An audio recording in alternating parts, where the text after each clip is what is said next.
যিনি গত এক সপ্তাহ আগেও খুব অসুস্থ ছিলেন, রফিকুল ইসলাম জামাল, এবং আমাদের ছোট ভাই, একসময় ছাত্রদল আমার সঙ্গে থেকেই ঢাকা বিশ্ববিদ্যালয়ে দেশব্যাপী করেছিলেন, সহধর্ম বিষয়ক সম্পাদক। মঞ্চে উপস্থিত সম্মানিত নেতৃবৃন্দ, ওলামা দলের প্রেসিডেন্ট, সেক্রেটারি সহ অন্যান্য সম্মানিত অতিথিবৃন্দ, সুধীমণ্ডলী, আসসালামু আলাইকুম। আমি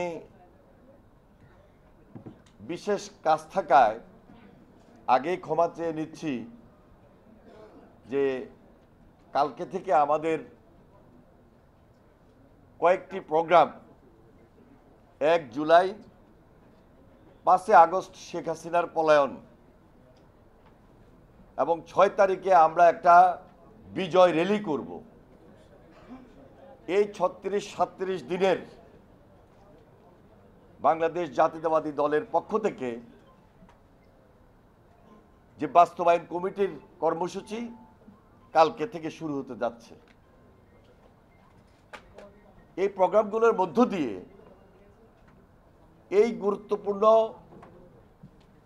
সময়গুলোতে আমাদের নেতৃবৃন্দর অত্যন্ত দায়িত্বশীল এবং দিক নির্দেশনামূলক অনেক বক্তব্য থাকবে।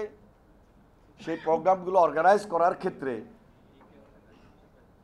আমাদের বিশেষ কাজে যেতে হয়, তাই আজকেও বক্তব্য দিয়ে আমি চলে যাব, এই জন্য আমি আগেই বক্তব্যটা দিচ্ছি। আমাদের আজকে হলো 30 জুন। 1 জুলাই থেকে 5 আগস্ট পর্যন্ত গত বছরের এই দিনগুলোতে কতটুকু কঠিন সময় আমরা পার করেছি,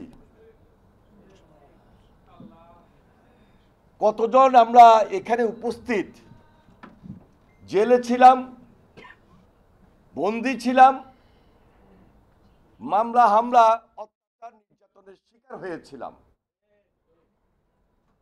17 বছরের গুম খুন এবং সর্বশেষ জুলাই আন্দোলনে যারা শহীদ হয়েছেন, আর হাসিনার ভয়ঙ্কর দানবীয় যে কর্মকাণ্ডগুলো ছিল, ফ্যাসিস্টের ফ্যাসিবাদী ভূমিকা কত ভয়ঙ্কর ছিল, ভাষায় প্রকাশ করার মতো ছিল না। এই দিনগুলোতে কেউ তো বাড়িতে থাকতেই পারে নাই। কে কোথায় থাকবো, কে কিভাবে থাকবো, বড়ই চিন্তিত ছিলাম। আমাদের ভারপ্রাপ্ত চেয়ারম্যান জনাব তারেক রহমান, তিনি প্রতিনিয়ত আমাদেরকে মনোবল দিয়েছেন, সাহস দিয়েছেন, এবং দেশনেত্রী বেগম খালেদা জিয়া মিথ্যা মামলা সাজাপ্রাপ্ত হয়ে বন্দী থাকার পরও, অসুস্থ থাকার পরও তার পরামর্শ আমাদেরকে সাহস জুগিয়েছে। আমরা কিন্তু রাজপথ ছাড়ি নাই, আমরা পিছপা হই নাই। আমরা শেখ হাসিনার রক্তচক্ষুকে উপেক্ষা করে তার পতন আন্দোলনে সারা দেশব্যাপী এক এবং ঐক্যবদ্ধ ছিলাম। তার আগে আপনারা জানেন আমাদের 27 দফা, পরবর্তীতে সকল রাজনৈতিক দলকে নিয়ে যারা রাজপথে থেকে আমরা যুগপৎ আন্দোলন করেছি, 31 দফা নিয়ে আমরা এই রাজপথকে বেগবান করেছি।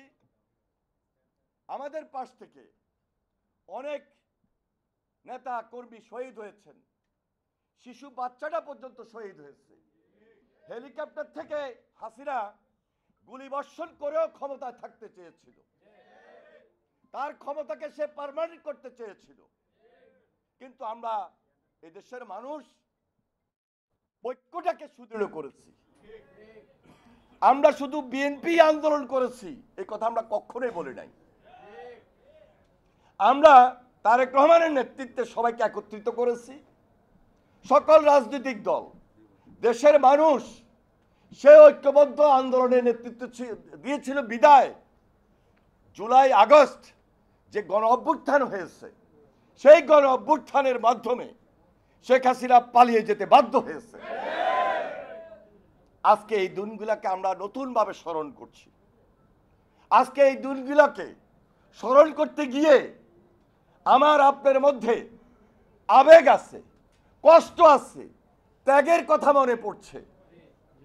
কিন্তু আবার আমাদেরকে কিভাবে দেশটা গড়তে হবে, কিভাবে নতুন করে জনগণের সরকার হয়ে জনগণের দায়িত্ব নিয়ে দেশটাকে পরিচালনা করতে হবে, এটা একটা চ্যালেঞ্জের ব্যাপার।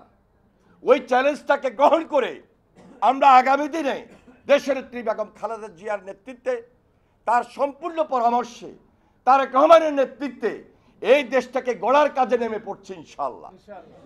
আমাদেরকে দেশ গড়তেই হবে।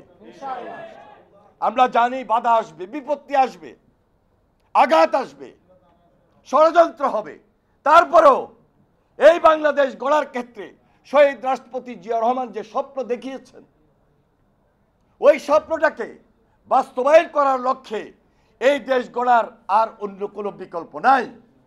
সেই জন্য এই ওলামায়ে মাশায়েখ বিন্দু আপনারা সমাজ ব্যবস্থাকে আলোকিত করে রাখেন। আপনাদের সহযোগিতা, আপনাদের আন্তরিকতা এবং আপনাদের সঙ্গে পরস্পর সাধারণ মানুষের যোগাযোগ যে